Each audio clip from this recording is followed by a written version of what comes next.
Come on, you're okay. Come on. Remember me?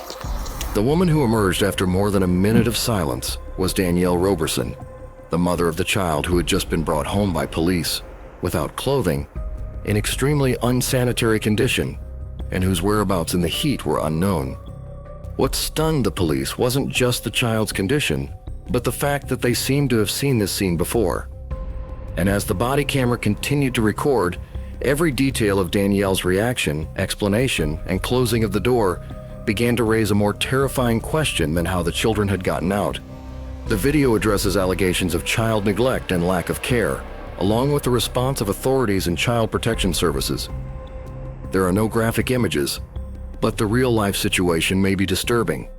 My friend, please only watch if you are ready. It's perfectly fine not to watch further. Newly released Bodycam begins as deputies respond to the call about a child running across 4 lanes and nearly being struck by cars. Deputies locate the child at a gas station and move in to help. But as we watch the upcoming Bodycam footage, it's clear that the boy's parents don't seem to be fully aware of or understand the charges they're facing, and what the police saw was probably even more astonishing. Come on, you're okay. Come on. Remember me? Come on, we're gonna go. Okay? Baby, I'm gonna wrap up in a blankie, okay? There you go. Yeah. Thank you. All the way down. We that, yeah. You do? Yeah, we've unfortunately.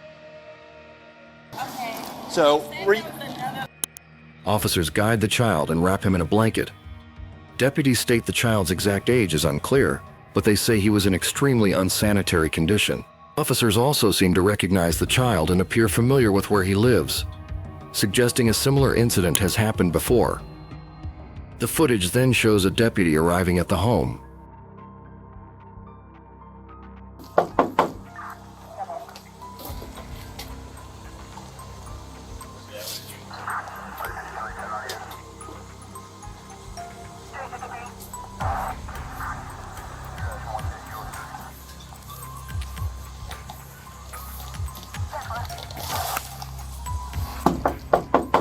He's naked.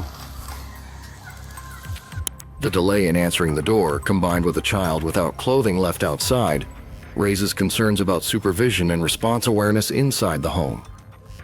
After about 1.5 minutes of waiting, the boy's mother appeared at the door. She was identified as Danielle Roberson. Hello. Where have you been? I'm sorry? I've been knocking for like 3 or 4 again. Oh my god. Can you? Oh my.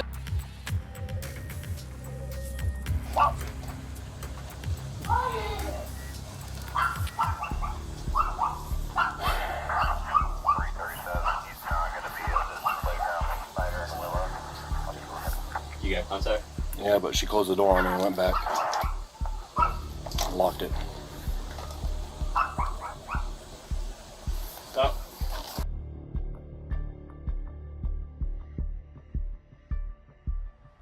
Coming back to the house.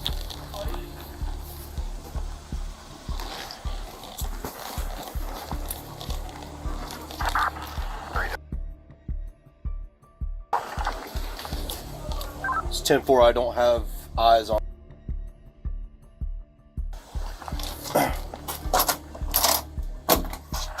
I'm so Okay, sorry. we've now. Okay. This morning. Okay. And I. Were you sleeping? He references being outside in intense heat and indicates he does not have full visibility of what's going on. The deputy also tells her not to shut the door on him again. I'm not sure which one it is, but I can tell you that I had to one across Green Acres who almost got hit by multiple vehicles. I can't even believe.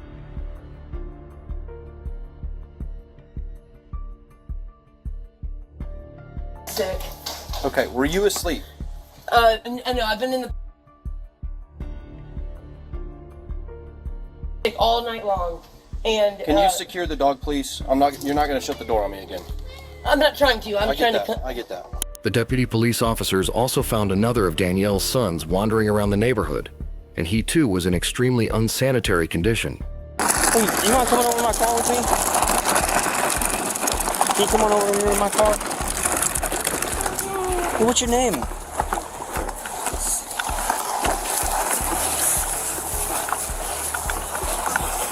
I'll get a towel.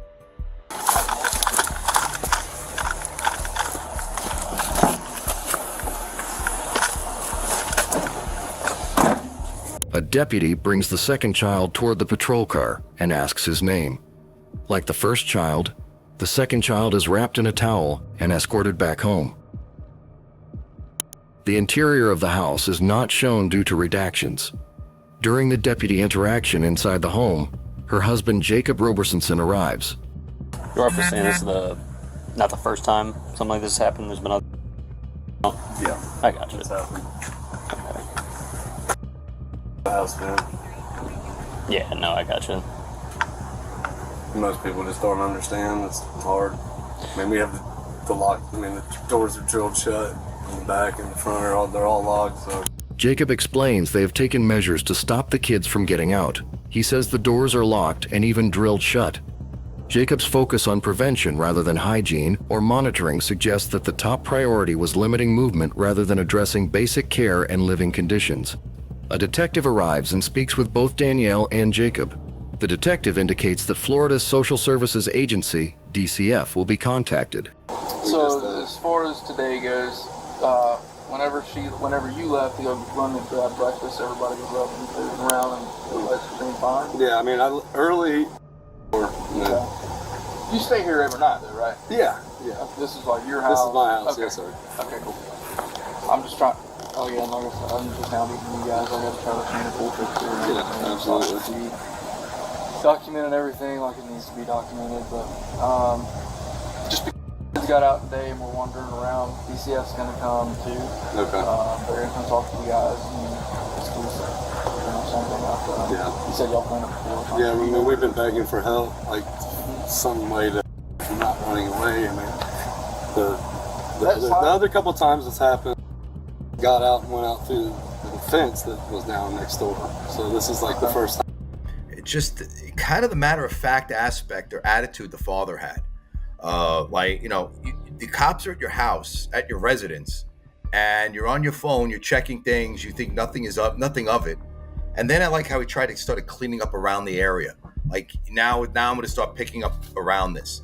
The wife in the house, this is, it goes back to the same thing.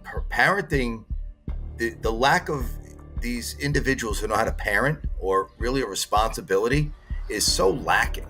It's just their lives revolve, their lives continue. Well, that's the issue. The exterior you do with pack rats and people. With kids, you have a lot of things, a lot of toys, a lot of things. And that's why, access to the inside of the house or the apartment is necessary, because you want to see how the kids are living. You want to see what's in the fridge. You want to see the where they're sleeping. You get an idea of the overall picture of what's going on in that house. And that's why, I'm going to presume, and I have to speculate at this point, if you have kids running in the streets, feces covered, that residence is probably in the same manner that the children look like. And that's, to what the mom, when she spoke to the officers, you could hear she's like, she was doing something, but she was asleep, probably more than likely asleep, because, the officers trying to look in, knocking on the door for several minutes, no answer. And if you're concerned about your kids, you're up with them. You're going to, I know you're working, whatever lives are as they are, but you're up with them. And you want to make sure where they are. And it seemed like she then realized her kids aren't, kids not there. They ran away. And I didn't see a panic in either one of them. Like, oh my God, did you find him? Did you find him? What happened? It was matter of fact attitude.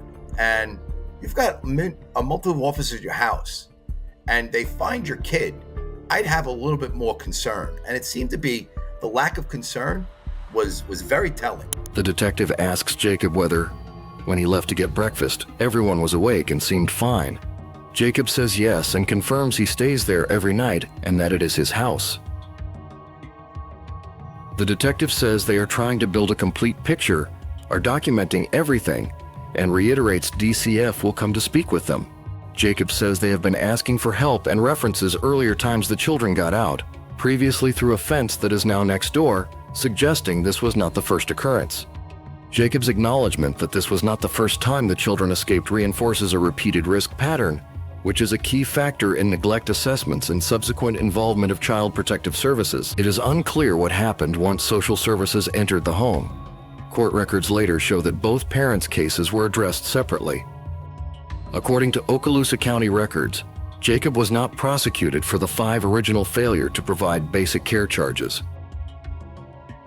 Danielle pleaded guilty to 1 felony count of failure to provide basic care and received probation, while the remaining 4 charges were not prosecuted. She later violated probation, was taken into custody again, and received a custodial sentence. She is currently serving a 2-year sentence in a minimum security facility. The sentence includes the failure to provide basic care charge tied to the September incident, an additional child neglect charge from May of the same year, and a larceny charge involving theft over $750 from a July case. If you have young children, the lesson is clear. You can't leave a child outside unnoticed, even for a few minutes. When a child is out in the hot sun without clothing and no one is home, the problem isn't the locked door or the fence, it's supervision. At that point, you need to find temporary childcare, not just try to keep the child indoors. The case concluded with a sentence for Danielle Roberson, but what preceded it cannot be seen as a single mistake. The children were not put in danger by accident, but by ongoing lack of adequate care. This is a true crime that reminds us that children are incapable of setting their own boundaries, and when adults cross those boundaries, the consequences always fall on the child first. Thank you for following Liu Crew. We'll see you again tomorrow. As we close, please note that this case continues through the legal process. The material shown reflects what is known at the time of reporting. We aim to provide clarity and context, not speculation or emotional amplification.